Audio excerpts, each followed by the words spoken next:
சிவாய நமஹ.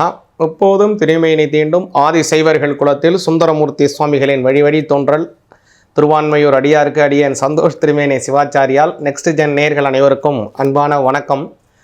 வரக்கூடிய இந்த தை மாதம் 2026 பார்த்திங்க அப்படின்னா ரொம்ப அற்புதமான மாதமாக அமைதுங்க. பொதுவாகவே இந்த தை மாதம் பார்த்திங்கன்னா முருகப்பெருமானுக்கு ரொம்ப உகந்தமான மாதம். தை மாதம் பூச நட்சத்திரத்தை அம்பாள்கிட்ட தவம் இருந்து முருகப்பெருமான் சக்தியினுடைய சுரூபமாக இருக்கக்கூடிய ஆயுதத்தை பெற்ற அந்த வேல் வாங்கக்கூடிய அற்புதமான நிகழ்வு நடந்தது இந்த தை மாதம் பூச நட்சத்திரத்தில்.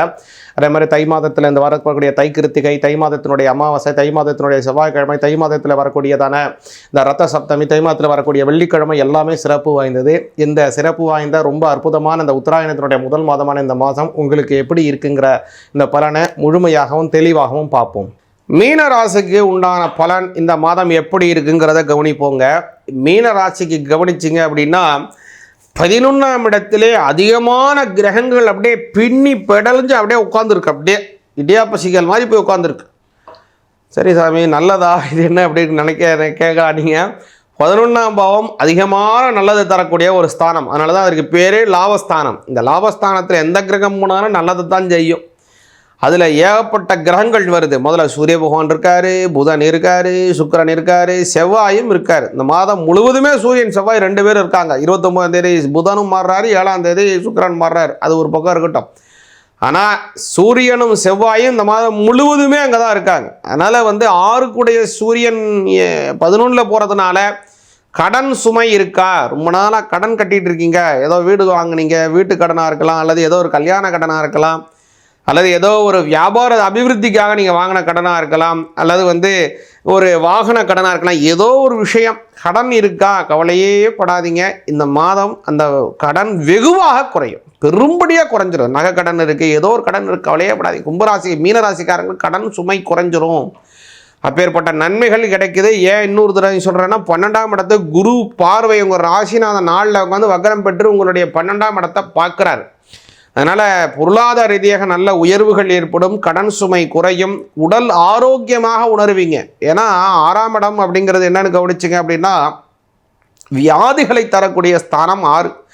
அதற்குடைய ஒரு 11 போகிறதுனால ரொம்ப நாளாக இருக்கக்கூடிய வியாதிகள் எல்லாமே நிவர்த்தி ஆகும். ரொம்ப நாளாக வியாதி இருக்கா, ரொம்ப நாளாக கஷ்டங்கள் இருக்கா, உங்களுக்கு இருக்கலாம், அல்லது உங்கள் வீட்டில் இருக்கிறவங்களுக்கு யாருக்காவது இருக்கலாம். அதன் மூலமாக மருத்துவ செலவுகள் அதிகமாக போகி கொண்டிருக்கலாம். அது எல்லாமே மாறும். மீனராசிக்காரங்களுக்கு அமோகமான நல்ல வளர்ச்சிகள் இந்த மாதத்தில் உண்டு.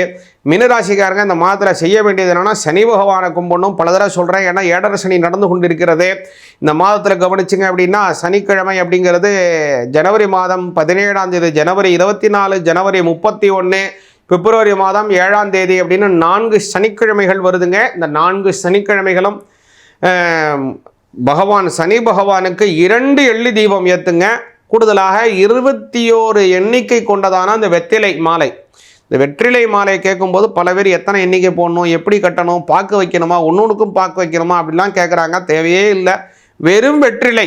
அப்போ எப்படிங்க நம்ம சாமிக்கு படைக்கிறதுக்கு பாக்கு இல்லாமல் படைக்கலாமா அப்படிங்க நினைக்கலாம். படைக்கிறது வேற, மாலை வேற, ரெண்டுக்கும் நல்ல வித்தியாசம் இருக்குது. நல்லா புரிஞ்சுங்க. வெற்றிலை மாலை போடுறதுங்கிறது அவர் சாப்பிடக்கூடிய மாலை இல்லை. வெத்தலை பாக்க வச்சு கிக்கிறது படைகளுக்கு தான் நிவேத்தியம் பண்ணும்போது தான் நம்ம அப்படி செய்ய வேண்டும். மாலையாக போடும்போதும் வெறும் வெற்றிலையை போட்டாலே போதுமானது. அதில் எண்ணிக்கை மிக மிக மிக அவசியம். அது 21 எண்ணிக்கையாக இருக்க வேண்டியது மிக மிக அவசியம். ரொம்ப ரொம்ப உத்தமம். ஒரு வெத்தலை போடலாமான்னா போடலாம், 2 வெத்தலை கட்டி போடலாமா தாராளமாக போடலாம். ஆனால் 21 எண்ணிக்கை போட்டிங்கன்னா ரொம்ப ரொம்ப சிறப்பு. அதனால் இப்படியான வழிபாடை செஞ்சு வாங்க. கும்பராசிக்காரங்களுக்கு அமோகமான, மீனராசிக்காரங்களுக்கு அமோகமான நல்ல வளர்ச்சிகள் உண்டு. சிவாய நமக. முன்னாடியே சொன்னேன், இந்த தை மாதம் அப்படிங்கிறது தெய்வ வழிபாடுகளுக்கு ரொம்ப ரொம்ப உகந்தமான மாதம். இந்த மாதம் அப்படிங்கிறதே அமோகமான மாதமாக வருதுங்க. இந்த மாதத்தில் வரக்கூடிய தை வெள்ளிக்கிழமையிலேருந்து எல்லாமே சிறப்பு வாய்ந்தது. இதில் முக்கியமானது என்னென்னா, தை அமாவாசை ஜனவரி மாதம் 18ஆம் தேதி ஞாயிற்றுக்கிழமையில் வருது. அதனால் முன்னோர்களுக்கு தர்ப்பணம் செய்வதற்கு மிக மிக உகந்தமானது. அதே மாதிரி தைப்பூசம் பிப்ரவரி மாதம் 1ஆம் தேதி வருதுங்க. இந்த தைப்பூசம் அப்படிங்கிறது முருகப்பெருமானுக்கு வருடத்திலே 6 தினங்கள் சிறப்பு வாய்ந்தது. அவர் அவதாரம் செய்தது வைகாசி மாதம் விசாக நட்சத்திரத்திலே. அதே மாதிரி அவர் வந்து சூரனை சம்ஹாரம் செய்தது ஐப்பசி மாதத்திலே வரக்கூடிய வளர்பிறையிலே வரக்கூடியதான சஷ்டியிலே அவர் சம்ஹாரம் செய்கிறார். அதே மாதிரி அவர் கல்யாணம் செய்தது பங்குனி மாதம் உத்திரம் நட்சத்திரத்திலே அவர் கல்யாணம் செய்கிறார். 6 குழந்தையாக இருக்கக்கூடியதான உலக அன்னை வளர்த்து அவரை வந்து ஒரே குழந்தையாக மாறு கார்த்திகை மாதம் கார்த்திகை நட்சத்திரத்திலே.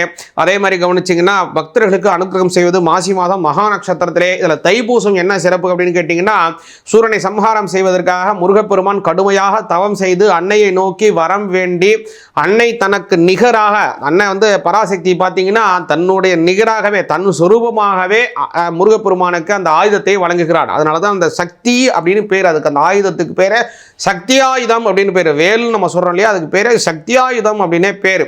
அப்பேற்பட்ட அந்த வேலை வாங்கியது தான் இந்த தை மாதம் பூச நட்சத்திரம். முருகப்பெருமானுக்கு உகந்தமானது. இந்த தைப்பூசத்திலே முருகனை நம்ம கும்பிட்டோம்னா குடும்பத்திலே நல்ல சுபிச்சம் ஏற்படும், நல்ல ஞானம், அறிவு, பணங்காசு வரவுகள் அதிகமாக இருக்கும். சிவாய நமக.